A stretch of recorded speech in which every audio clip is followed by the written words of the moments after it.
Pakistan democratic movement کا سربراہی اجلاس آج یہاں منعقد ہوا۔ پی ڈی ایم میں شامل تمام جماعتوں کے سربراہان و نمائندگان نے اس میں شرکت کی۔ جناب میاں محمد نواز شریف صاحب اور جناب آصف علی زرداری صاحب نے ویڈیو کے ذریعے اجلاس میں شرکت کی۔ اجلاس نے طویل بحث و تمہیز کے نتیجے میں جو فیصلے کیے ہیں وہ آپ کی وساطت سے پوری قوم کے سامنے رکھے جا رہے ہیں۔ اجلاس نے اسلام آباد کی طرف لانگ مارچ کا فیصلہ کر لیا ہے اور انشاءاللہ العزیز 26 مارچ کو پورے ملک سے لانگ مارچ کے قافلے اسلام آباد کی طرف روانہ۔ پی ڈی ایم نے یہ فیصلہ کیا ہے کہ سینٹ کے انتخابات ہم مشترکہ طور پر لڑیں گے۔ اس کے لیے مشترکہ حکمت عملی ہوگی اور آپس میں ہم مقابلہ نہیں کریں گے، ہمارے کینڈیڈیٹس مشترکہ ہوں گے۔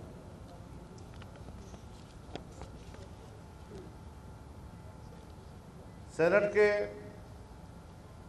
انتخابات سے متعلق حکومت کی مجوزہ آئینی ترمیم کو پی ڈی ایم نے مسترد کر دیا ہے۔ اپوزیشن انتخابی اصلاحات کی جامع پیکج پر یقین رکھتی ہے۔ لگتا یہ ہے کہ پی ٹی آئی کو اپنے اراکین پر اعتماد نہیں اور پی ٹی آئی کی قیادت کچھ ایسے ناپسندیدہ لوگوں کو سینیٹر بنانا چاہتی ہے کہ جہاں خود ان کے اپنے اراکین ان کو ووٹ دینے کے لیے تیار نہیں ہیں۔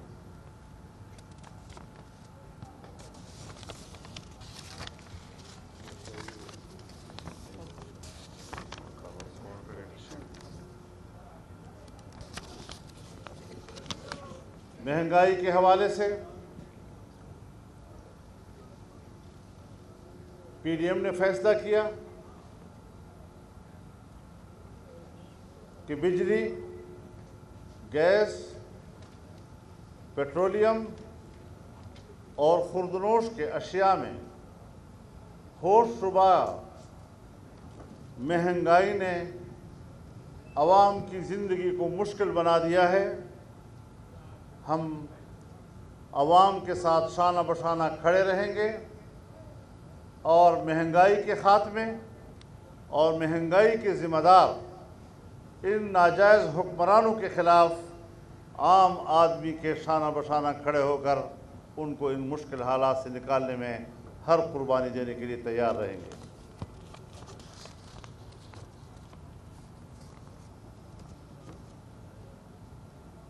حکومت کی طرف سے جسٹس عظمت شیخ کی سربراہی میں براڈ شیٹ کی تحقیقات کے لیے بنائے گئے کمیشن کو پی ڈی ایم مسترد کرتا ہے اور اسے ان کی کرپشن پر پردہ پوشی کی کوشش قرار دیتا ہے۔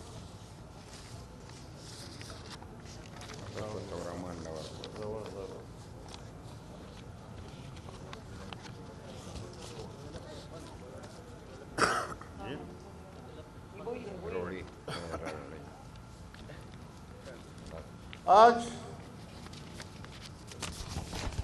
ترقیاتی فنڈ جس انداز کے ساتھ تقسیم کیے جا رہے ہیں اس حوالے سے پی ڈی ایم نے اس بات کو مد نظر رکھا ہے کہ خود عمران خان کہا کرتا تھا کہ اراکین کو ترقیاتی فنڈ دینا یہ رشوت کے مترادف ہے۔ آج جب سپریم کورٹ کے ججز نے اس کا از خود نوٹس لے لیا ہے تو اسے فوری طور پر اراکین میں رشوت کے طور پر ترقیاتی فنڈ تقسیم کرنے سے روکا جائے۔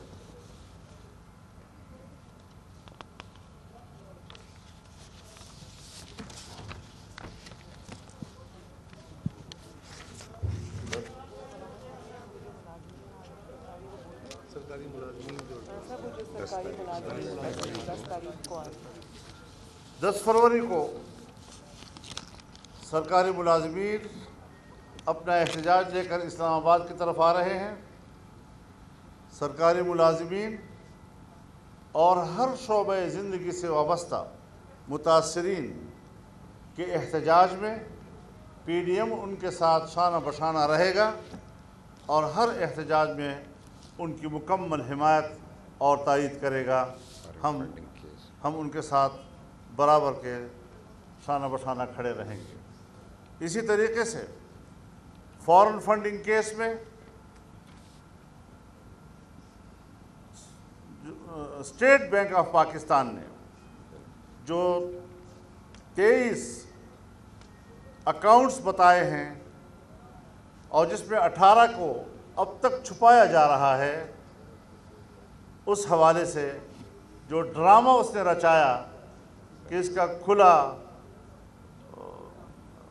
ٹرائل کیا جائے، وہ ایک ڈرامہ تھا، اس کی کوئی حیثیت نہیں، اور اس بنیاد پر اسے صادق اور امین اب نہیں کہا جا سکتا۔ اس کی حکومت کو کالعدم قرار دیا جا سکتا ہے اور اس سلسلے میں فوری طور پر فیصلہ دینا ہی انصاف کا تقاضا ہے۔ اگر اس میں تاخیر کی جاتی ہے تو اس کا معنی انصاف کو قتل کرنے کے مترادف ہوگا۔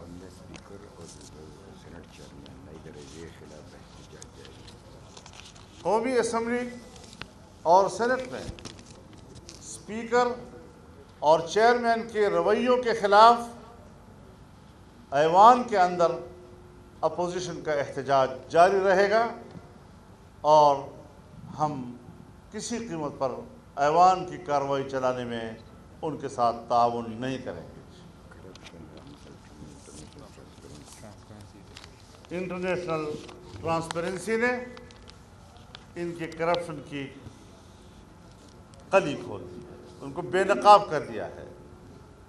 ساری دنیا کو چور چور کہنے والا، ساری دنیا کو کرپٹ کہنے والا، آج پاکستان کی تاریخ میں سب سے بڑا کرپٹ ثابت ہوا ہے، جہاں وہ خود ٹرانسپیرنسی انٹرنیشنل کے حوالے دیا کرتا تھا اور کہتا تھا کہ اس کا جو تجزیہ ہوتا ہے، اس کا جو حساب کتاب ہوتا ہے وہ بڑا صاف شفاف ہوتا ہے، وہ جس کو چور کہتا ہے وہ چور ہی ہوتا ہے۔ سو آج اس نے عمران خان کو چور کہہ دیا ہے، لہٰذا وہ سرٹیفائیڈ چور قرار دیے جا چکا ہے۔ بہت شکریہ۔ تھینک یو مولانا صاحب،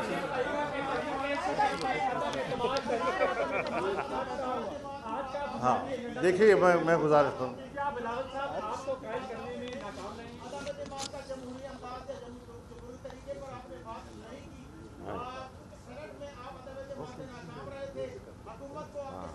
آپ تقریر نہ کریں، میں ذرا آپ کو جواب دے دیتا ہوں۔ تقریر کرنا میرا کام ہے۔ دیکھیے، اس حوالے سے چونکہ آپ کو سب کو معلوم ہے کہ سینٹ کا الیکشن ہم نے کرنے کا فیصلہ کیا ہے، اور اس سلسلے میں ابھی ہم جب تک سینٹ کا الیکشن مکمل نہیں ہوتا اس حوالے سے حتمی فیصلہ ابھی نہیں کریں گے۔ سینٹ کا الیکشن ہونے دیں، پھر دوبارہ ہم بیٹھتے ہیں۔ اور کشمیر 5 فروری کو کل ہم کشمیر پہنچ رہے ہیں۔ کل 5 فروری ہے اور پی ڈی ایم کی قیادت کل انشاءاللہ مظفر آباد میں جلسہ عام کرے گی اور کشمیریوں کے ساتھ یکجہتی کا مظاہرہ کیا جائے گا۔ یہ بات واضح رہے کہ ہماری پاکستانی قوم کی روایات ہیں کہ وہ ہمیشہ 5 فروری کو کشمیریوں کے ساتھ بطور یکجہتی کے منایا کرتی ہے، لیکن اس وقت صورتحال یہ ہے کہ کشمیر کو بیچ دیا گیا ہے، اور جہاں پر آج کشمیریوں پر مظالم ہو رہے ہیں، کشمیریوں کی خصوصی حیثیت ختم کر دی گئی ہے، اس احتجاج میں ہم کشمیریوں کے شانہ بشانہ رہیں گے اور یکجہتی کا اظہار کریں گے۔ جی جی ایک ایک کر کے جناب والا ایسا سوال کریں کہ جس کو آپ مجھے پتہ چلے کہ آپ صرف خبر بنانے کے لیے نہیں کر رہے ہیں، تو سنجیدگی ہے۔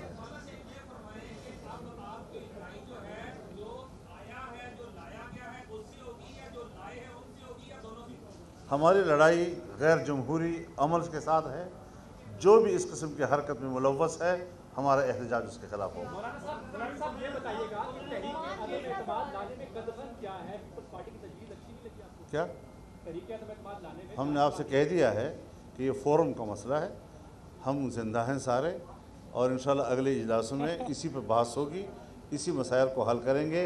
اب اتنی اجازت آپ ہمیں دیں کہ ہم اس قسم کے فیصلے پی ڈی ایم کے فورم کر رہے ہیں، صحافیوں کے فورم پہ نہ کریں گے۔ بہت شکریہ آپ کا جی بتا تو دیا ہے کہ سینٹ کے الیکشن کے بعد جب تک ہم یہ ووٹ استعمال کر رہے ہیں اس وقت تک میرے خیال میں یہ سوال اس کو ذرا کنفیوژن پیدا ہو جائے گی، لہذا ہم بڑے اسموتھلی طریقے سے وہاں تک پہنچ جائیں گے، پھر آپ سے بات کریں گے۔ حوصلہ رکھیے، حوصلہ کیوں بتائیں؟ انتظار فرمائیں گے آپ میں جتنا حوصلہ ہوگا اتنا ہمارا حوصلہ بہت زیادہ ہے، آپ کے حوصلے کا اس میں آپ کے حوصلے کا امتحان لیا جائے گا۔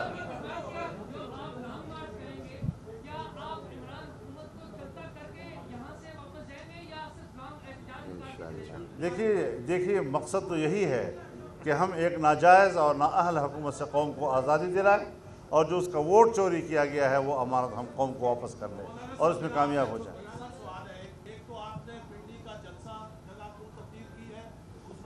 ہم نے کب کہا تھا کہ اسلام آباد اور پنڈی دونوں برابر کی آپشن ہوں گے؟ ہم نے کب کہا تھا کہ ہر قیمت؟ آپ لوگ خود اپنے گھر میں فیصلہ کر لیتے ہیں بعض دفعہ، لہٰذا آپ اس کو ہم پہ چھوڑیں، انشاءاللہ کوئی ایسا جی میاں صاحب کا یہی پیغام تھا کہ آل از ویل انشاءاللہ۔ سبسکرائب کریں اور بیل دبائیں تاکہ کوئی خبر رہ نہ جائے۔